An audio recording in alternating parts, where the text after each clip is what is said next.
Welcome to Blizzard Fire. We hope this video helps fire up your solution. In this video, I will show how to make delicious dinner rolls step by step. First, let's gather our ingredients. You'll need all-purpose flour, active dry yeast, warm milk, sugar, salt, and unsalted butter. Make sure your milk is between 105 and 115 degrees Fahrenheit to activate the yeast properly. Precise measurements are key for a perfect texture and fluffy rolls.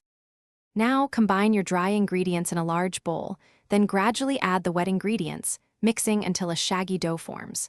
Turn the dough out onto a lightly floured surface and knead it for 8 to 10 minutes. You're looking for a smooth, elastic texture.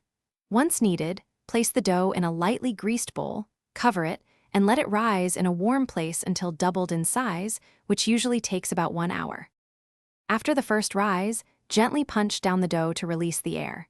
Turn it out onto a clean surface and divide it into 12 to 16 equal pieces. Shape each piece into a smooth, tight ball.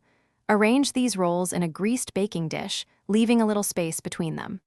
Cover the dish and let the rolls rise for a second time, about 30 to 45 minutes until they look puffy. Preheat your oven to 375 degrees Fahrenheit.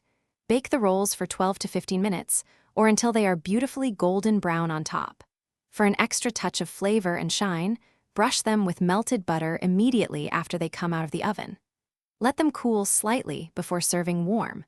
Remember to check the description for a link to the Owala water bottle and other great deals to keep you refreshed while baking. Enjoy your homemade, fluffy dinner rolls. Thanks for watching. If you found this helpful, don't forget to like and subscribe.